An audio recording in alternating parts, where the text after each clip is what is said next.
பெண் வந்து உண்மையாக நீங்கள் லாரன்ஸ் மாஸ்டர் தங்கச்சி அப்படின்னு சொன்னால் உடன்பிறவா தங்கச்சி தாங்க. உண்மையாக அந்த எண்ணமும் உணர்வு இருக்குது. உண்மையாக மாஸ்டர் செய்யக்கூடிய பல சர்வீஸுகளில் உங்களை முக்கியமான பொறுப்பெடுத்து செய்யக்கூடிய ஒரு பொறுப்பு அவங்களுக்கு கொடுங்க. கண்டிப்பாக அவங்க வந்து சூப்பருங்க நீங்கள். அப்புறம் அவர் ஷெஃப்பு சாரு, அவரும் ரொம்ப சந்தோஷம். அந்த டிராக்டருக்கு உதவி பண்ண அவரும், அந்த எல்லாரும் மனசும் தாங்க. அவ்வளோதாங்க, ஒருத்தருக்கு உதவி செஞ்சீங்கன்னா அவ்வளோதாங்க. ரொம்ப ரொம்ப ரொம்ப சொல்லாமலே செய்து வரும் அறந்தாங்கி நிஷா மாற்றம் குழுவில் இணைந்திருப்பது பெரும் மகிழ்ச்சி.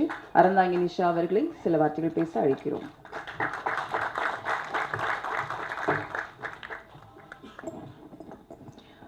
பத்திரிகை நண்பர்களுக்கு வணக்கம். அனைவருக்கும் உழைப்பாளர்கள் தின வாழ்த்துக்கள். ரொம்ப சந்தோஷமா இருக்கு. லாரன்ஸ் அண்ணா முதல் முறையா பேசும்போது பார்க்கணும் அப்படின்னு சொன்னாங்க. நேரா போய் உட்கார்ந்தோம்.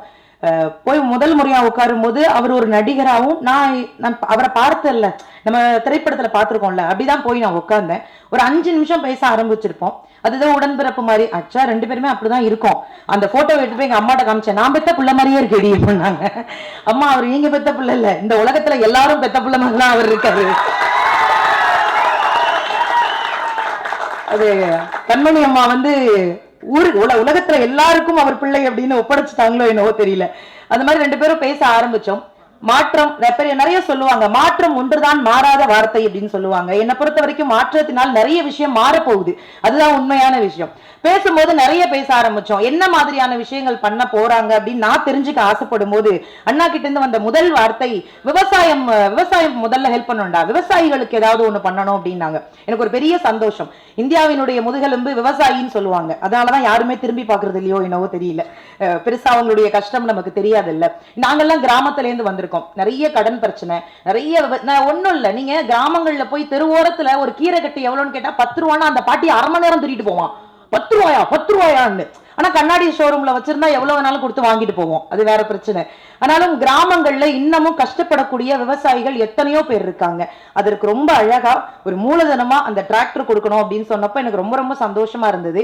அது விவசாயிகளுக்கு போய் சேரணும் அப்படிங்கிறதும் எனக்கு ஒரு பெரிய சந்தோஷம். ஏன்னா இந்த உலகத்திலேயே வெளுக்கக்கூடாத சாயம் 2 இருக்கு. நம்ம துணி சாயம் வெளுத்துருச்சுன்னா போட முடியாது, விவசாயம் வெளுத்துருச்சுன்னா நம்மளால சத்தியமா வாழ முடியாது. அதுதான் உண்மையான விஷயம். விவசாயத்துக்கு ஒரு விஷயம் பண்ண போறாரு அப்படின்னு நினைக்கும் போது எனக்கு ரொம்ப ரொம்ப சந்தோஷமா இருந்தது. எப்படி அண்ணனுக்கு இந்த விஷயம் தோணுச்சு? முதல்ல விவசாயிக்கு ஏதாவது ஒண்ணு பண்ணணும்டா, கிராமமா போகணும், எல்லா விவசாயிகளும் நல்லா இருக்கணும், அதற்கு நீங்க எல்லாம் கூட இருக்கணும். அண்ணா கூட நாங்க எப்பவுமே அங்கதான் இருக்கோம். ஏன்னா நாங்களும் கிராமத்துல இருந்து வந்தவங்க தானே. அதனால இன்னொரு விஷயம் சொல்லணும்னா, நீங்கள் விவசாயிகளுக்கு ஏதாவது ஒரு விஷயம் பண்ணீங்கன்னா அவங்க உங்களுக்கு திரும்ப கோடி விஷயம் கொடுப்பாங்க. அது சத்தியமான உண்மை. அதனால அது ரொம்ப சந்தோஷமா இருந்தது. சரி, விவசாயிகளுக்கு மட்டும்தான் மாற்றம் உதவி செய்ய போகுது அப்படின்னு கேட்டேன். இல்லடா, அடுத்து இன்னொரு விஷயம் அப்படின்னாங்க. அது என்ன விஷயம்னு, கல்வி வந்து வேணும், கண்டிப்பா படிப்பு ரொம்ப ரொம்ப முக்கியம் அப்படின்னாங்க. எனக்கு உண்மையிலே பயங்கர ஷாக்கா இருந்தது. எப்படி இந்த மனுஷன் இவ்வளவு யோசிக்கிறாரு அப்படின்னு. அது குறிப்பா அவர் வளர்த்த பிள்ளைகளுக்கு அவர் கொடுத்ததே கல்வி மட்டும்தான். வள்ளுவன் ரொம்ப அழகா சொல்லுவான். வள்ளுவன் ஏகப்பட்ட குறள் எழுதியிருக்காரு. அதுல ஒரு குறள் ரொம்ப ரொம்ப அழகா இருக்கும். கற்க கசடர கற்பவை கற்றப்ப நிற்க அதற்கு தகன்னா வள்ளுவன். இந்த குறளை நீங்க நல்லா படிச்சு பாத்தீங்கன்னா எந்த இடத்துலயுமே துணை கால் இருக்காது. வள்ளுவன் ஏதாவது ஒரு விஷயத்த சும்மாலாம் வைக்க மாட்டான். இந்த குறள்ல ஏன் துணை கால் வைக்கலன்னா, நீ படிப்புன்னு ஒரு விஷயம் இருந்ததுன்னா உனக்கு யாருடைய துணையும் இல்லாம தனியா நிக்கலாம். அதுக்காகவே நீ படிச்சுட்டு போன. எனக்கு தெரிஞ்சு லாரன்ஸ் அண்ணா, ஏன் துணையே உனக்கு தேவையில்லை, நீ படிச்சுனா நீ யாருடைய துணையும் இல்லாம நிக்கலாம் அப்படிங்கிறதுக்காக கல்விங்கிற ஒரு விஷயத்த மாற்றத்துக்குள்ள கொண்டு வர்றாங்க. அதுவுமே ரொம்ப சந்தோஷமா இருந்தது. அவ்வளவுதான். நான் விவசாயம் கல்வியான்னு கேட்டேன். அது எப்படி, அடுத்து மருத்துவத்திற்கும் நான் ஏதாவது உதவி செய்யணும்னு எனக்கு ஒரு பெரிய ஷாக்கா இருந்தது. இவ்வளவு அடுக்கடுக்கா கொண்டு வர்றீங்களே. மருத்துவம் இன்னைக்கு கண்டிப்பா தேவைப்படுதுங்க. நம்ம சாப்பிடுற சாப்பாடு நல்ல சாப்பாடா, எல்லாம் ஃபாஸ்ட் ஃபுட். நான் ஃபாஸ்ட் ஃபுட்டை பார்க்கும் போதெல்லாம் எனக்குள்ள ஒரு பயம் வரும். ஃபாஸ்டா போயிருவோமோ அப்படிங்கிற ஒரு பயம் எனக்கு வந்துட்டே இருக்கும். அவன் இப்படி மேல ரைஸை தூக்கி போடும் போது நான் மேல பார்ப்பேன், பாட்டி இருக்கியா கூப்பிடுறியா அப்படின்னு. எனக்கு அந்த பயம் எல்லாம் இருக்கும்.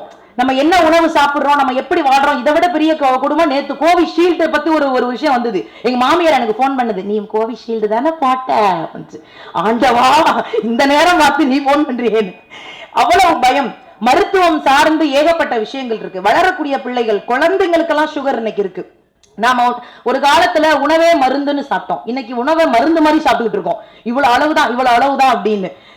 எனக்கு தெரிஞ்சு இன்னைக்கு சின்ன சின்ன பிள்ளைகளுக்கு ஹார்ட் பேஷண்ட் வருது, சுகர், ஏகப்பட்ட விஷயங்கள். கேன்சர்னா நான் எனக்கு சின்ன பிள்ளைல தெரியவே தெரியாது. ஆனால் இன்னைக்கு ரொம்ப சகஜமா பாக்குறோம். இப்ப ஒரு 100 குழந்தைகள்ல 4 குழந்தைகளுக்கு கேன்சர் இருக்கு. இதெல்லாம் என்ன பண்ண போறோம், எப்படி இந்த சமுதாயத்தை ஒரு ஆரோக்கியமான சமுதாயமா மாற்ற போறோம் அப்படின்னு தெரியல. நிறைய பிள்ளைகளுக்கு சொல்லிக் கொடுங்க.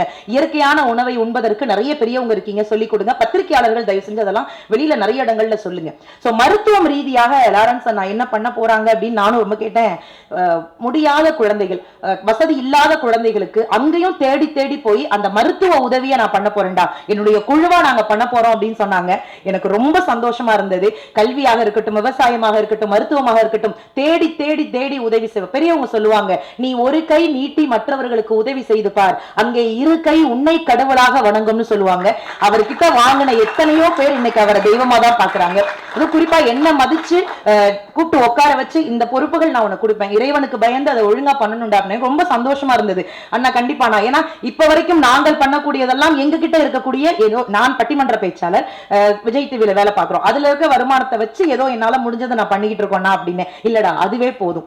₹1 கொடுத்தாலும் அது மிகப்பெரிய விஷயம் தான் சொல்லி ஒரு அங்கீகாரம், ஒரு பாராட்டு கொடுத்தாங்க. அதுக்கு ஒரு பெரிய பெரிய சந்தோஷம் தான். எப்பவுமே நீங்க சந்தோஷமா இருக்கணும். நிறைவா நான் ஒரே ஒரு விஷயம் முடிச்சிடுறேன்.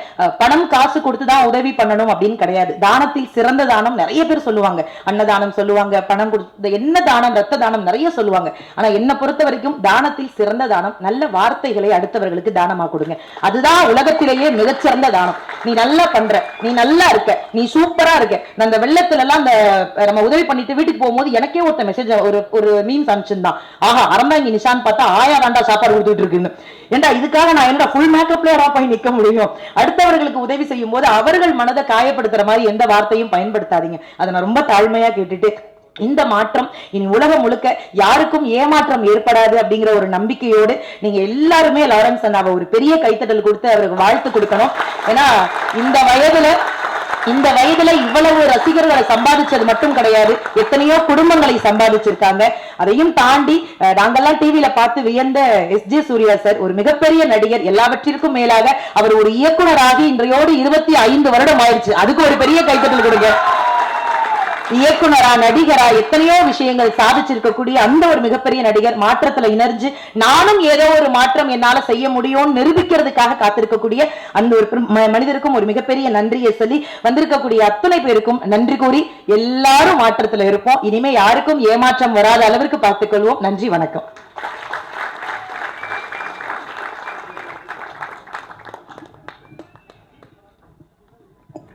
டிவி சீரியலில் ஒரு காமெடி நடிகராக வந்து பார்த்துருக்கேன், பேசியிருக்கேன். நிறைய டிவிலாம் பார்த்து என்ஜாய் பண்ணியிருக்கேன் இவங்க பேசுகிறத பார்த்து. என்னங்க ஒரு எம்எல்ஏ ரேஞ்சுக்கு பேசிகிட்டு இருக்காங்க அவங்க. எம்எல்ஏனா அரசியல் நினச்சிடாதீங்க, கோத்து விட்றாதீங்க தலைவா, இது ஒன்லி சேவை மட்டும்தான். ஸோ நீங்கள் பண்ணுற அந்த சேவையை பார்த்து, இப்போ நீங்கள் பேசுகிற பேச்சை பார்த்து, உங்ககிட்ட நான் ஒரு டிராக்டர் கொடுக்குறேன், உங்கள் ஊரில் வச்சு, உங்கள் ஊரில் அந்த டிராக்டரை வைக்கணும். அந்த டிராக்டரை நீங்கள் யாரெல்லாம் ஒரு ஆள் பயன்படுற மாதிரி வைக்காதீங்க. எத்தனை விவசாயிங்க வேணுமோ அத்தனை விவசாயிங்க தினமும் எடுத்துகிட்டு போட்டு பயன்பாட்டுக்கு வந்துட்டோம். அதை பார்த்துக்கிற பொறுப்பு நான் உங்ககிட்ட கொடுக்குறேன். Okay, thank you so much. Thank you. பத்திரிகையாளருக்கு நன்றி.